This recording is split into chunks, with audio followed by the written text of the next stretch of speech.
그래서 저는 오늘 함께 나눌 말씀의 제목을 세계 선교의 화신 사도 바울의 서원과 시관이라고 그렇게 좀 정해보았습니다. 세계 선교의 화신, 사도 바울은 세계 선교의 화신으로 볼 수가 있고, 그는 어떤 서원을 가졌으며 하나님 앞에 어떤 기도를 강구를 하고 있고, 그리고 그가 세계 선교에 나서서 주로 구라파 선교입니다. 하고 있는데 어떤 시관, 이것은 뷰 오브 타임을 이야기합니다. 어떤 시간적인 개념을 가지고 그가 세계 선교를 하고 있는가 하는 것까지를 좀 로마서에 있는 본문을 중심으로 해서 좀 보고자 합니다. 먼저 로마서 제15장 20절은 이렇게 시작이 되고 있습니다. 또 내가 그리스도의 이름을 부르는 곳에는 복음을 전하지 않기를 힘쓰노니 이는 남의 터 위에 건축하지 아니하려 함이라, 이렇게 이야기를 하면서 구약 말씀을 가지고 와서 그것을 자신의 말이 옳다는 것을 입증을 하고 있습니다. 그것이 기록된 바 하고서 나타나죠. 그 기록된 바 하는 것이 이사야서 52장 15절에 있는 말씀을 옮겨와서 조금 인용이 아니라 인용한 것처럼 보이지만 사실은 의미를 갖고 와서 나름대로 자신이 활용하고 있는 겁니다. 이런 것을 원용이라고 볼 수 있는데, 먼저 이 말씀을 한번 비교를 해보겠습니다. 이사야서 52장 15절 한번 가보시기를 바랍니다. 이사야, 대선지서의 제일 첫머리를 찾아오고 있는 이사야 52장, 메시아에 대한 것이 52장 말미에 53장에 나오니까 52장 말미에 있는 이 52장 15절 말씀은 메시아가 이 세상에 오시게 되면 어떤 기이한 일이 발생할 것인가 하는 것을 한 구절로 적고 있는 겁니다. 이사야 52장 마지막 말씀 제목에 있는 15절 같이 찾으셨으면 읽어봅니다. 그가 나라들을 놀라게 할 것이며 왕들은 그로 말미암아 그들의 입을 봉하리니 이는 그들이 아직 그들에게 전파되지 아니한 것을 볼 것이요 아직 듣지 못한 것을 깨달을 것임이라. 아멘. 이 말씀은 한마디로 그리스도의 복음을 온 세계 만민들이 듣게 되는데, 그것의 특징이 무엇인가 하면 아직 세상에 전파되지 못한 전대미문의 사건에 대한 이야기를 듣게 될 것이고, 그리고 하나님의 복음에 대한 구원의 만민 구원의 뜻을 깨닫게 될 것이라는 말씀을 우리 주님께서 이 세상에 오시기 약 700년 전에 다윗 왕조 유다 왕국의 히스기야 왕 때에 주로 활동했던 선지자 이사야가 이렇게 예언을 해두고 있습니다. 이 말씀은 예수 그리스도의 복음이라고 하는 것이 세상 사람들이 한 번도 들어보지 못한 참으로 신기한 하나님의 구원의 계획의 성취라는 사실인데, 즉 죽은 사람이 부활하여서 성천을 하면서 어떻게 하면 죄인들이 구원을 받고 대속의 은혜를 입고 하나님 나라에 갈 수 있겠는가 하는 것을 전해주는 그러한 하나님의 놀라운 새 소식입니다. 우리는 그것을 복음이요 새로운 언약이라고 이야기하는데, 그 대목을 가지고 와서 사도 바울은 로마서 15장 21절에서 이렇게 기록합니다. 주의 소식을 받지 못한 자들이 볼 것이요 듣지 못한 자들이 깨달으리라. 이렇게 원용을 해서 적어놓고서는 그 뜻이 바로 20절이다. 그렇게 말하고 있는 겁니다. 다시 20절 위로 올라가 보면 내가 그리스도의 이름을 부르는 곳에는 복음을 전하지 않기를 힘썼노니 이는 남의 터 위에 건축하지 아니하려 함이라. 두 구절을 같이 보면서 해석을 하게 되면 풀이가 이렇게 됩니다.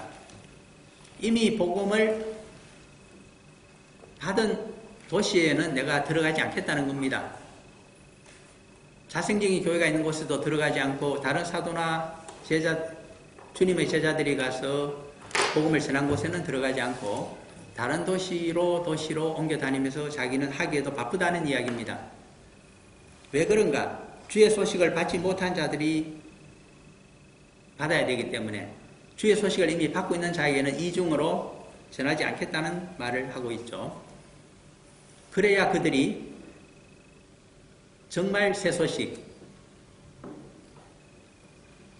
완전히 뉴한 그러한 새 소식을 듣게 될 것이기 때문에 그렇게 이야기하고 있습니다. 여기서 사도 바울의 세계 선교의 전략이 무엇인가 하는 것을 좀 생각을 해야 됩니다. 오늘날 우리가 하고 있는 전략하고는 완전히 다릅니다. 2000년 가까운 세월 전에 사도 바울은 어떻게 세계 선교를 하기를 생각했느냐 하니까 그는 우리가 아는 대로 유대인에게 복음을 전하는 사도가 아닙니다. 그는 다메섹 도상에서부터 이방인 사도로 하나님의 뜻이 드러났기 때문에 이방인들에게 보내어진 사도이기 때문에 헬라의 문화를 가진 곳이나 안 그러면 로마 제국에 소속된 나라들로만 다니면서 그는 복음을 전하고 있습니다. 그래서 1차, 2차, 3차 선교까지를 하게 되는데 그 과정을 우리가 잘 아는 대로 그렇습니다. 대충 요약을 간추려서 말씀드리면 그렇습니다. 보통 사도 바울의 회심을 학자들이 예수님이 주후 32년 4월경 6월절에 대속의 십자가를 지시고 부활하셨다고 그렇게 이야기합니다. 그렇게 되면 사도 바울의 다메섹 회심은 언제였던가? 1년 후라고 봅니다. 스데반의 순교도 주후 33년경이라고 보고 그보다 좀 뒤에 사도 바울의 다메섹 회심이 있지 않았을까 학자들이 대체적으로 그렇게 보고 있습니다. 그러면 사도 바울이 정말 성경 선생으로 그리고 하나님의 복음을 교리화해서 성도들에게 가르치기 시작한 것은 언제냐? 그것은 10년 후입니다. 그래서 주후 43년에 시리아 안디옥 교회에서 그것도 옛날 우리 삼국지에 보면 유비가 제갈공명을 3차례 찾아가서 그렇게 청빙해 오듯이 바로 바나바가 안디옥 교회에 담임이 되면서 예루살렘 교회에서 파견이 되었습니다.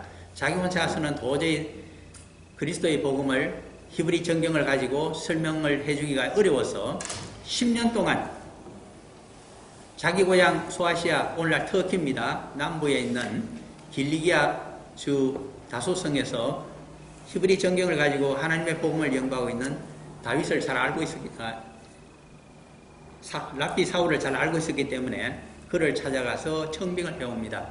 나는 교육자지만은 모든 성도들을 복음의 기초 위에 세우는 일은 당신이 해야 될 것이니 와서 전적인 책임을 지고 부교육자로서 일을 좀 해달라고 부탁했을 것입니다. 그렇게 와서 1년 동안 정말 두 사람이 열심히 가르쳤습니다. 그 성과에 의해서 안디옥 교회가 무럭무럭 자라나면서 안디옥 지역을 중심으로 해서 그리스도인이라고 하는 이야기가 이제 사람들에게 불리게 되었다는 것도 사도행전에 적혀져 있는 이야기입니다. 여기서 그리스도인이라고 왜 안디옥 교회에서 이방인 교회에서 먼저 불리게 되었을까 하는 것을 조금 생각을 해볼 필요가 있습니다. 우리는 다 아는 것 같아도 우리의 지식에 체계화되어 있지 못하면 유대교와 기독교가 무엇이 틀려서 안디옥 지방의 지역 주민들이 유대교와 기독교는 완전히 다르구나 하는 인식을 가지고 크리스찬이라고 그리스도인이라고 부르기를 시작했는가를 두세 가지를 따져봐야 됩니다. 첫 번째, 유대교회는 있고 기독교회는 없는 것이 있습니다. 유대교회는 있지만 기독교회는 없는 것, 그것은 성전입니다. 유대교는 국내외적으로 많은 유대인들과 본토 유대인들과 교민들이 있다고 하더라도 그들은 안식일이 되면 시나고그라고 회당을 만들어서 거기서 예배를 드리고 그리고 히브리 정경을 읽고 그것을 가르치고 성경 공부를 히브리 정경 공부를 합니다. 율법을 그렇게 또 랍비에게서 배우도록 되어 있습니다. 물론 각종 기금도 거기서 조성이 회당을 중심으로 해서 하고 있습니다.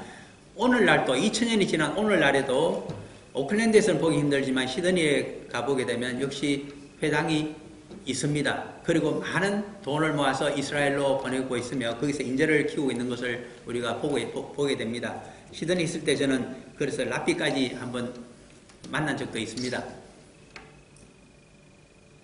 그 회당이라고 하는 것이 어떻게 보면 교회와 비슷합니다. 숫자도 많고 국내외적으로. 그런데 그 모든 회당이 있다고 하더라도 유대교의 총본산이요 중심지는 예루살렘 성전입니다. 왜 그러냐 하니까 회당에서 제사를 드리는 것이 아니기 때문입니다. 절기가 되면 모든 사람들이 국내외적으로 모여서 반드시 대속의 제사를, 속죄의 제사를 어디서 드리는가 하면 예루살렘 성전 성막에 떨어있는 번제단에서 드리고 한 해 동안 모든 유대인들의 죄악을 사해준다고 하는 하나님의 신탁의 말씀은 어디서 나오는가 하니까 그것은 성전 안에 있는 성막 속의 지성소에서 속죄소에서 나오도록 되어 있는 것이 그들의 제례 의식이며 대제사장은 그것을 선포하도록 되어 있습니다. 그런데 그러한 성전도 없고 제사의식이 없습니다. 그것이 유대교와 기독교의 가장 큰 차이점입니다. 두 번째 또 있고 없는 것이 있습니다. 선민의식이 없습니다. 기독교에는 선민과 이방인들은 차별이 없다고 하는 만민구원사상을 이야기하고 있기 때문입니다. 또 없는 것이 있습니다. 율법 준수에 대한 강행 규정이 없습니다. 할례도 율법도 그렇게 사도행전 15장에 보시면 주후 49년 경에 열렸던 예루살렘 총회에서 할례와 그리고 율법을 전부 다 지키라고 이방인 성도들에게 강제하지 말고 몇 가지만 필요한 것만 지키도록 하자고 의결했기 때문입니다. 그러한 특징들을 많이 보게 됩니다. 가장 중요한 또 하나의 특징이 있습니다. 이 크리스찬들은 유대교에서는 메시아를 이야기하고 메시아가 오신다는 이야기를 하는데 기독교인들은 교회라고 하는데 모여서 처음엔 물론 가정교회에서 시작이 되겠죠. 거기에서 메시아가 이미 왔다고 이야기합니다. 그가 예수 그리스도였으며 부활했으며 성천했고 제자들을 기르고 사도들에게 정권을 주어서 온 세상의 복음화를 위해서 그리스도의 복음을 전하고 있다고 그렇게 외치고 있습니다. 부활이 있으며 성천이 있으며 재림이 있으며 그리고 종말 심판이 있으며 반드시 오시기 때문에 온 세상에 이 복음을 전하라고 하는 유대교에는 없는 개혁과 개방의 취지가 그 속에 담겨져 있습니다. 그래서 이런 것들을 보면서 상당히 다르다, 완전히 다르다고 해서 이름을 그리스도인이라고 부르기를 시작합니다. 바로 그 중심지에 바나바와 이제 이름을 나중에 사도가 되어서 구보로 쓰면서 일을 하다가 바꾸게 됩니다만은 그래서 바울이 존재하고 있습니다. 언제 그들이 그러면 세계 선교를 시작했을까요? 예루살렘 교회가 파송한 사람들이 아닙니다. 이방 교회인 시리아 안디옥 교회가 모교회가 되어서 거기에 있던 원로들이 모여서 성령님의 지시로 금식 기도를 하다가 두 사람을 세웠는데 전 담임 목사와 전 부목사였습니다. 바로 바나바와 바울입니다. 두 사람을 세워서 이방인 선교를 안디옥에서부터 시작해서 바나바의 고향이 있는 구보로 섬, 오늘날 키프로스 섬입니까? 거기에서부터 시작해서 북상을 하게 되면 터키라고 하는 소아시아가 있습니다. 거기와 유럽 선교까지를 위임하게 됩니다. 그래서 그것이 바로 안디옥 교회에서 가르친 지 4년 후에 발생한 사건입니다. 그래서 학자들은 주 47년에 제1차 선교가 시작되었다고 합니다. 팀장이 누구였을까요? 바나바입니다. 부팀장이 누구였을까요? 랍비 사울이었던 바울입니다. 그러나 구보로 섬에서 가서 거기는 바로 바나바의 고향이었습니다. 그는 레위 족속이었죠. 한참 선교를 하면서 동쪽에서부터 서쪽으로 쭉 선교를 해갑니다. 그런데 도중에 변화가 생겼습니다. 누구에게 성령의 은혜가 충만하게 임하여 말씀의 은혜가 폭발적으로 일어났느냐 하니까 바나바가 아니고 바울이었기 때문입니다.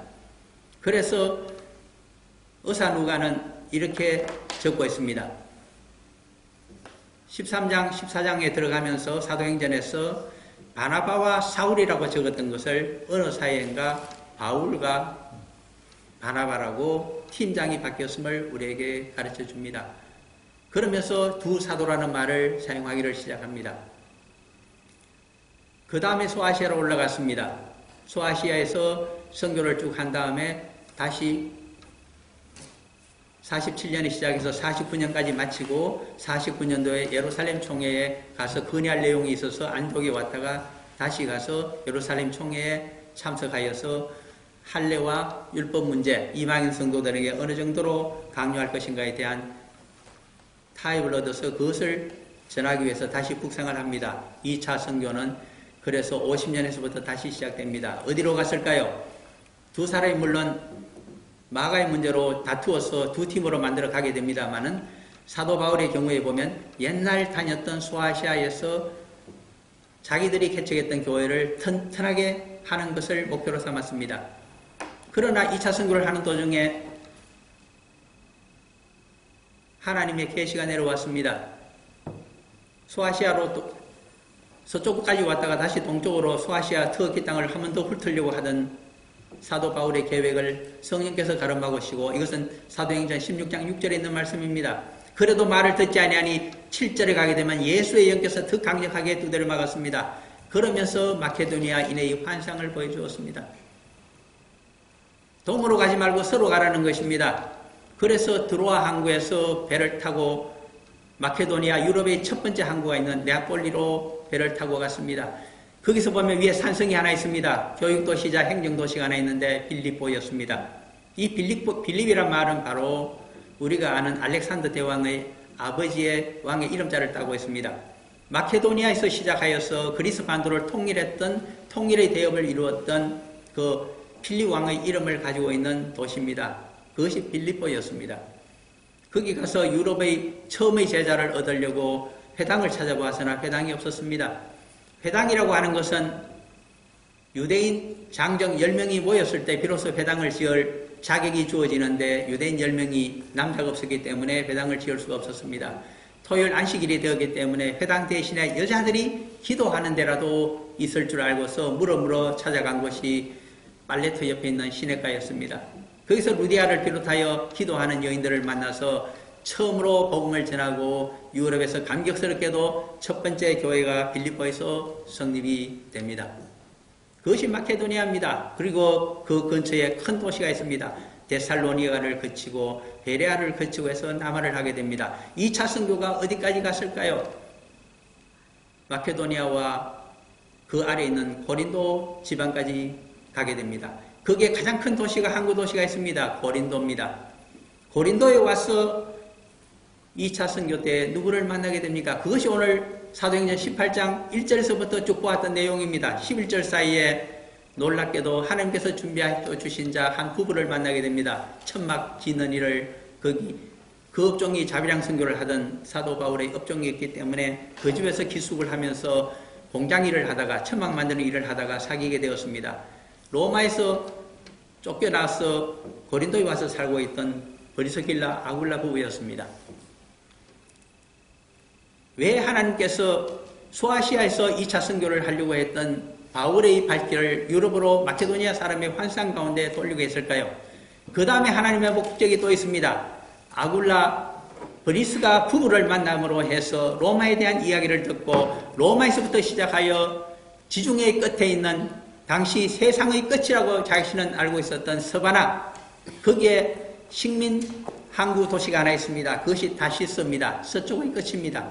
그것은 일제기 페니키아인들이 지중해 상권을 장악하고 항해권을 장악하면서 개척해 놓았던 마지막 개척 항구가 거기 다시스입니다.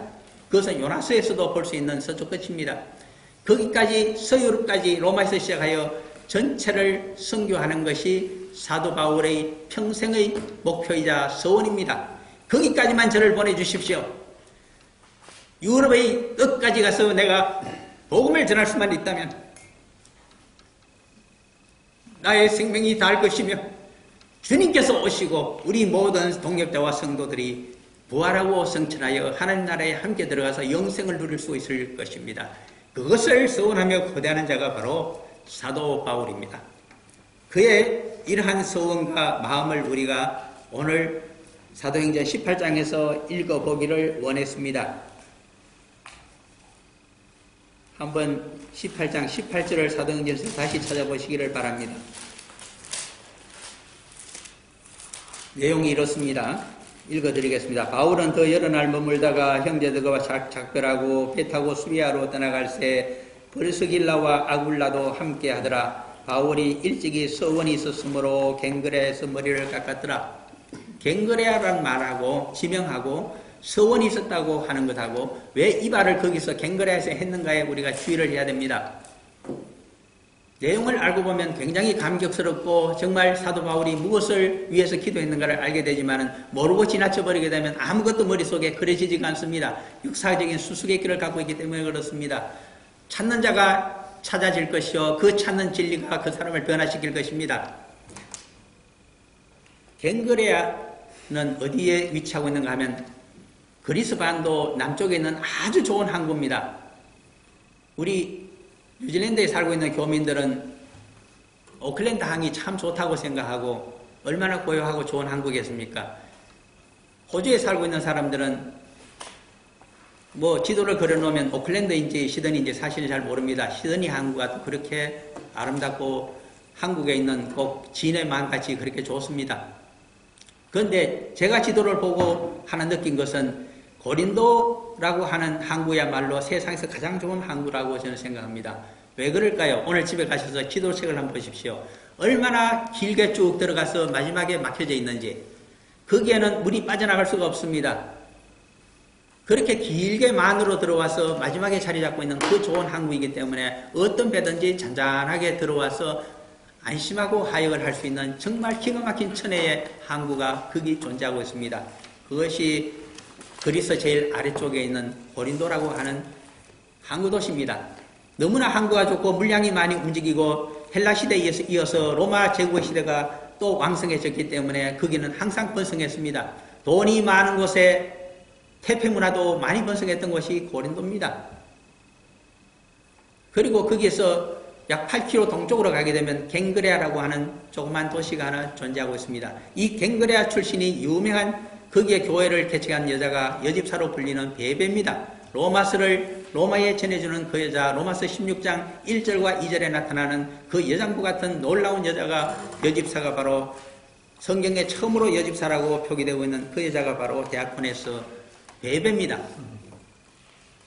고린도에서 2차 선교 여행을 하면서 그리스 반도 끝까지 내려온 사도 바울이 무엇을 보았을까요? 고린도가 이태리로 넘어갈 수 있는 큰 항구이지만은 그곳에 태폐 문화를 보았습니다. 어떻게 하면 이 도시에 하나님의 복음은 그리스도의 복음으로 새롭게 할 수가 있을까?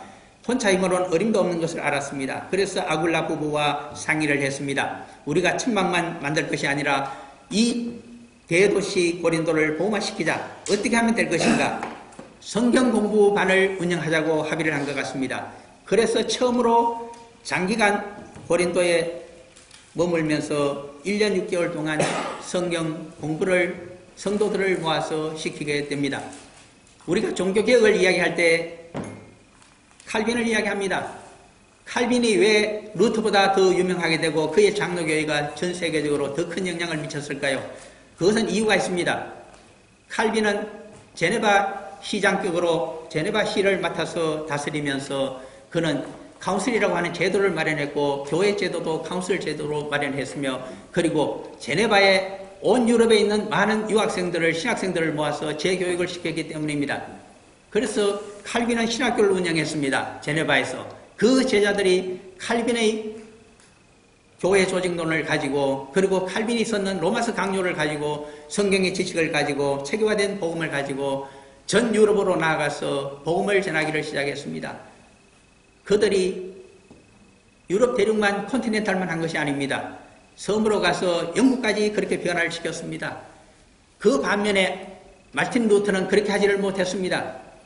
그는 프러시아 대공의 도움을 받아서 있으면서 그 대공을 의지하면서 그는 성경 연구에만 바빴기 때문입니다. 모든 성경을 자신의 조국이 되는 그 게르만족을 위해서 오늘날의 독일 사람들입니다. 그들을 위해서 독일의 말로 글자가 없었습니다. 라틴어를 가지고 발음 체계화해서 그것을 성경을 번역하기를 시작했습니다. 그것이 어떻게 보면 독일어의 시작입니다. 그리고 이 루터 교회는 어떻게 운영이 됩니까? 그것은 국가가 공무원으로 신학생을 모집하고 교육시켜서 그들을 국가에서 성직자로 만들어주고 있습니다. 마틴 루터는 그러한 제도와 그렇게 연구만을 했기 때문에 그렇게 큰 영향을 칼빈처럼 유럽 천지에 끼칠 수가 없었다는 것을 우리가 기억하셔야 됩니다.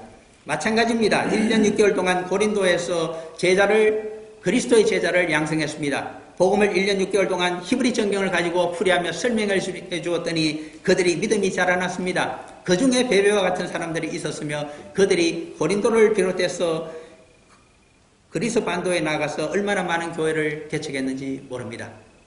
이것이 고린도에서 있었던 대사건입니다. 그 다음에 그 시기가 언제쯤일까요? 주후 50년에서 52년 사이로 고린도에 머물렀다고 학자들은 이야기합니다. 그런데 로마에서 쫓겨났던 이 부부 브리스길라 아굴라 부부가 언제 다시 로마로 돌아갈 수 있게 되었을까요? 그것은 제4대 로마 황제인 클라우디우스의 서거와 관련이 되어 있습니다. 주 54년이 되면 제4대 황제였던 클라우디우스가 서거를 하고 제5대 황제인 네로가 즉위를 하게 됩니다. 클라우디우스는 41년부터 황제가 되었지만은 어떤 학자는 45년, 또 늦게 보는 사람은 49년쯤에 로마시에서 유대인들을 추방했다고 이야기합니다. 저는 대충 47년 전후에서 있었다고 보고 있습니다. 그러면 고린도에서 사도 바울이 서원한 내용은 빨리 유대인 추방령이 무효화되고 다시 학자들이 연구한 바로는 약 2만 5천 명이 로마시에서 쫓겨나서 고린도에 와서 살았다고 이야기를 하고 있습니다. 이 많은 사람들과 함께 로마시로 돌아갈 수 있게 하나님께서 해주신다면 로마에서부터 저 스바나까지 가는 마지막 3차 내지 4차 선교를 자기가 완성하고 주님이 오시는 것을 보고서 눈을 감겠다고 하는 것이 그의 소원이었습니다. 그 일에 아굴라 부부가 나섰습니다. 그리고 1년 6개월 동안 복음을 배우고 자기 고향인 갱그리아에 가서 교회를 개척한 여장부인 이 베베도 자기도 동참하겠다고 이야기를 했습니다. 그래서 빨리 로마의 법이 바뀌기를 얼마나 그가 소원하며 강구했는지 모릅니다. 그러나 그 일을 끝까지 기다리지 못하고 그는 다시 동쪽 땅으로 떠나게 됩니다. 갔다가 제3차 선교를 이어서 바로 출발한 것이 그것이 18장에 같이 있는 후반부의 내용입니다. 아볼로가 에베소에 가서 있었던 일이 있고 그 다음에 이제 에베소로 다시 와서 바울이 전도한 내용이 19장부터 상세히 적혀져 있기 때문입니다. 에베소에서 와서 전도하면서 사도 바울이 소원하고 있는 내용이 19장 21절에 나타나 있기 때문에 아까 읽어보자고 했습니다. 사도행전 19장 21절의 내용입니다. 이 일이 있은 후에 바울이 마케도냐와 아가야가 바로 고린도 그리스 반도를 아래쪽을 이야기하고 있습니다. 마케도냐와 아가야를 거쳐 예루살렘에 가기로 작정하여 이르되 3차 여행 선교 세계 선교 여행 도중에 그가 길이 열리게 되면 그렇게 가겠다고 합니다. 왜 이렇게 구체적으로 계획을 세우고 있을까요? 그것은 가는 길이 열렸기 때문입니다. 54년도가 되었기 때문입니다. 내가 거기 갔다가 후에 로마도 보아야 하리라. 52년도에 제3차 선교여행을 다시 시작합니다. 그래서 그는 에베소라고 하는 것이 바로 소아시아 터키 서남 쪽에 있는 유명한 항구입니다. 고린도와 비슷한 큰 항구입니다. 거기서 무려 3년간을 머물게 됩니다. 52년, 53년, 54년까지 머물게 됩니다. 왜? 무엇을 기다리며 거기서 에베소에서 올해 고린도에 이어서 2년 3개월 동안 성경 공부반을 이용하면서 그리스도의 제자를 양성했을까요? 그것은 다시 모든 것을 그들을 양성하여 맡겨두고 자신은 헐헐 아굴라 부부와 더불어서 베베와 더불어서 로마시로 들어가고자 계획하였기 때문입니다. 그것이 바로 21절 내용입니다. 이 일이 있은 후에 바울이 마케도냐와 아가야를 거쳐 예루살렘에 가기로 작정하여 이르되 내가 거기 갔다가 후에 로마도 보아야 하리라 하고 정말 이 소원이 이루어지는 것만 같았습니다. 54년에 클라우디우스 황제가 서거하고 네로가 들어서면서 전임 황제의 칙령이 무효화되었기 때문입니다. 2만 5천 명에 이르는 고린도에 많이 있던 유대인들이 아굴라 부부와 더불어서 55년쯤에 전부 로마로 들어간 것으로 보입니다. 그런데 로마로 함께 들어가려고 했던 이 사도 바울이 발이 묶이게 됩니다. 왜 그랬을까요? 서로 가야 될 사람이 동으로 해서 저 끝에 있는 예루살렘으로 다시 갈 수밖에 없는 지극히 좋지 아니한 사건이 예루살렘에서 발생했기 때문입니다. 그 사건에 대해서 사도 바울은 점잖게 마케도냐 사람과 아가야 그리스 반도 사람들이 예루살렘의 교회의 가난한 성도들을 위해서 물론 흉년이 들어서 가난했습니다. 돕기 위해서 연보돈을 주었기 때문에 전달해 주러 간다고 참으로 점잖게 이야기합니다마는 사도행전 내용을 깊이 들여다보면 그것이 아닙니다. 사도행전 우리가 20장에만 가더라도 이렇게 되어 있습니다. 20장 25절을 보시면 사도행전 20장 25절입니다. 보라 내가 여러분 중에 왕래하며 하나님의 나라를 전파하였으나 이제는 여러분이 다 내 얼굴을 다시 보지 못할 줄 아노라. 예루살렘으로 내가 들어가지 않을 수가 없는데 가게 되면 내가 다시는 돌아와서 에베소 장로 여러분들, 에베소인 교회를 비롯해서 7개의 교회가 개척되어 있습니다. 에베소에서 2년 3개월 동안 제자들을 양성하여 교회를 개척하도록 했기 때문입니다. 여러분들의 얼굴을 다시는 보지 못할 것이라고 그가 예언하고 있기 때문입니다. 그렇다면 예루살렘에 왜 돌아가지 아니하면 안 될까요? 거기에는 유대주의자들을 비롯해서 예루살렘 교회의 리더십이 변화가 생겼기 때문입니다. 주 49년경만 하더라도 예루살렘 총회를 움직였던 사람은 3인방이 있습니다. 첫 번째가 초대 총회장을 하고 있었던 사도 베드로가 있었습니다. 대원로입니다. 두 번째 누가 있었을까요? 제2대 총회장을 하고 있던 예수님의 친동생인 야고보가 있습니다. 낙타무럽 야고보가 있었습니다. 세 번째로 실세였던 예수 그리스도의 사촌동생인 시몬이 거기 있었습니다. 이것은 사도행전 15장에 나타나는 실존 인물들입니다. 그러나 그들이 사도 바울과 더불어 나이를 먹어버렸습니다. 평균 5대 사회 당시의 수명이 40 내지 50살입니다. 그런데 50이 다 지나버렸습니다. 이제는 새로운 사람들이 새로운 리더십으로 예루살렘 총회와 교회를 이끌어가고 있습니다. 그들은 누가 중심이 되었을까요? 유대주의자가 다시 중심이 되었습니다. 그들은 무엇을 주장하고 있을까요? 예수 그리스도의 대속의 보혈로만 구원을 받을 수 있는 것이 아니다. 완전한 구원이 아니다. 어떻게 하면 완전한 구원을 교회 성도가 받을 수 있을 것인가? 할례와 유대 교인들처럼 온전한 율법 생활을 해야만 된다고 주장했습니다. 1+1입니다. 유일하게 예수 그리스도의 대속의 은혜로 구원을 받게 되고 그 믿음으로 받는다고 믿음의 의를 이렇게 로마서에서 사도 바울이 강조하고 있는 이유는 율법의 의를 아직도 주장하고 있는 유대주의자들이 자신의 반대편에서 자신의 사도성을 문제 삼으며 그리고 헌금을 많이 거두어서 성경하는 데 다 쓰지 않고 사익을 취하고 있다고 계속 거짓 고발을 하고 있기 때문입니다. 얼마나 마음이 아픈지 모릅니다. 새로운 리더십을 가진 자들이 유대주의자들의 말을 경청했습니다. 그들이 다수였기 때문입니다. 그러므로 멀리 나가 있는 에베소에 나가 있는 사도 바울에게 빨리 돌아오라고 했습니다. 와서 설명을 해달라고 합니다. 해명을 하고 당신이 깨끗하다는 것을 투명성을 증거하지 아니하게 되면 당신은 정죄가 되고 사도로 불리는 것까지 금지가 될 것이라고 그리고 이방인 사도의 자격을 박탈하겠다고까지 얘기가 전해진 것으로 보입니다. 눈물을 흘리며 사도 바울은 서쪽으로 가지를 못하고 동쪽으로 발걸음을 옮겨야 되는 처참한 지경에 이르게 된 것이 바로 이 사도행전 20장에서부터 드러나고 있는 사실들입니다.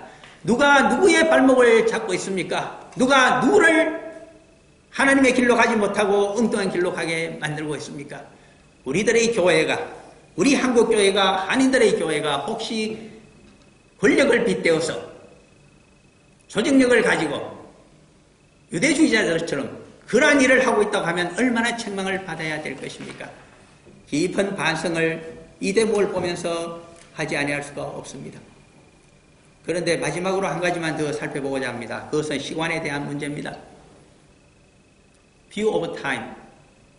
성도들의 시간에 대한 관념은 과연 무엇일까요? 사도 바울은 자기가 서유럽 끝까지 서바나까지 3차가 되었던 4차가 되었던 선교를 하고 자기 살아생전에 모든 도시에서 큰 도시로 건너뛰게 하면서 다른 사람이 들어가서 복음을 전한 곳은 전부 건너뛰어 버립니다. 징검다리식으로 다 그렇게 뛰어가게 되고 그 다음에 그리스도의 제자를 후계자를 양성하여 전부 맡겨버리고 떠나게 되면 자기 살아생전에 자기가 맡은 유럽 선교는 완성이 되는 줄 착각하게 했습니다. 그러나 그렇게 되면 바로 땅끝까지 복음을 전했기 때문에 다른 아시아라든가 아프리카라든가 기타 대륙에 있어서는 12사도가 나아갔기 때문에 자신의 소관이 아니었습니다. 그저 자신의 소관만 사명만 완수하게 되면 세상의 종말이 올 것이요 하나님의 심판이 임할 것이며 그리스도께서 재림하셔서 천년왕국과 그리고 하나님 나라가 열릴 것으로 그는 상상했습니다. 이것이 짧은 견해인 짧은 시간입니다. 가장 짧은 종말론입니다. 그것이 주 1세기의 교회에 편만했던 사상입니다. 만연되어 있었습니다. 그러나 2000년이 지나서 우리는 21세기를 살아가고 있습니다. 아직도 종말은 이르지 아니하고 세상은 어떤 모양이든 굴러가고 있습니다. 1960년대 말에 미소 양진영이 공산진영과 자유진영이 서로 무기 경쟁을 하여서 보유한 핵무기만 하더라도 지구를 당시에만 7번 태워버릴 수 있는 양이라고 이야기한 지도 60년대 말이니까 얼마나 세월이 지났는지 모릅니다. 약 50년 가까운 세월이 지나가고 있습니다. 저는 그래서 세상의 통치자들이라고 해서 다 완전한 자들이 아닙니다. 우울증이 걸리거나 미치광이 같이 되어버리면 언제 핵 단추를 눌러서 전 세계가 3차 대전, 4차 대전으로 멸망할지 모르는 시대에 사실 1960년대 말부터 우리는 살고 있습니다. 그래서 저는 고등학교 다닐 때에 읽었던 영어 한 구절을 기억하고 있습니다. 버트란드 러셀 정도로 되는 그런 사람이 그런 말을 했습니다.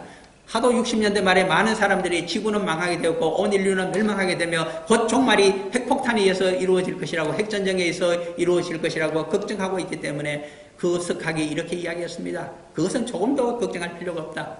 왜 없느냐? 핵전쟁이 발생한다면 온 인류가 전멸을 해버릴 텐데 누가 살아남아서 그것을 걱정할 것인가? 그렇게 비참한 결론을 내린 영문이 있음을 본 적이 있습니다. 그로부터 50년의 세월이 지나고 있습니다. 그래서 저는 생각합니다. 누가 우리의 안전과 보장 그리고 우리의 생명을 유지시켜 줄 수 있을까요? 인간이 아니라고 하는 것을 고백할 수밖에 없습니다. 하나님이십니다. 어느 미친 가게가 단추를 누르려고 할 때 끝까지 차폐시켜 주시고 막아주시는 하나님의 은혜와 섭리가 있지 않고서는 50년간 어떻게 그 핵폭탄 가운데 우리가 견뎌나올 수 있었을까요? 그러므로 그런 데서도 우리는 하나님을 찾아보아야만 할 것입니다. 이 하나님께서 2000년이 지나도 왜 종말과 아직 주후 1세기, 2세기면 충분히 오신다고 보았던 사도들의 시대와 그들 후계자들의 시대에 왜 종말이 오지 않고 지금까지 참고 계실까요? 그것은 의미가 있을 것입니다. 우리 모두가 당시에 10억의 인구였다면 지금 70억의 인구입니다. 이 모두가 구원을 받기를 간절히 소원하시며 땅끝까지 지금도 복음을 큰 도시만이 아니라 상골과 멀리 떨어진 섬까지 마치 사도 바울이 난파를 당해서 3차 선교 후에 그동안 가보지 못한 여러 섬 지방을 하나님의 뜻에 의해서 다니면서 복음을 전했던 것처럼 우리들도 가야 될 곳이 많이 남아있기 때문에 시간을 두고 계신 걸로 보입니다. 그러므로 우리는 우리 당대의 사도 바울처럼 우리가 할 일을 다 해야 되며 그것이 나에게 주어지는 하나님이 주시는 세계 선교를 할 수 있는 시간이라고 하는 것을 다시 한번 기억할 필요가 있겠습니다. 세상의 종말을 우리 성도들은 더 이상 논의할 필요가 없습니다. 도둑같이 올 것이며 예정한 시간에 오기 때문입니다. 그 시간은 우리에게 가르쳐 주질 않습니다. 다만 가르쳐 주는 것 하나 있습니다. 세상의 종말이 있기 전에 너 자신의 종말이 먼저 있다는 것을 우리들에게 성경은 누누이 가르쳐 주고 있습니다. 베드로전서 5장으로 가도 사도 베드로가 이야기합니다. 주님께는 하루가 1000년이요 1000년이 하루 같다는 것을 항상 명심하라고 합니다. 우리의 인간의 시간 개념은 주님 하시는 일과 주님 안에 내 시간이 어떻게 사용되고 있는가를 바라볼 때는 아무런 의미가 없다는 것입니다. 그러므로 남아있는 내 시간 속에 사도 바울처럼 종말을 향하여 주님의 재림을 향하여 달려가는 그것이 진정한 하나님 나라를 보호하는 자이며 온 세상을 복음화하겠다는 자이며 그렇게 소원하면서 사도 바울처럼 달려간 자들이 진정한 세계 선교의 화신이며 우리들에게 진정 그리스도께서 원하고 있는 성도의 삶이라고 하겠습니다. 그 일에 앞장서시는 우리 가난 공동체와 한국교회와 한인교회들이 다 되기를 간절히 소원해 마지 않습니다. 잠깐 기도드립니다. 사랑하는 아버지 하나님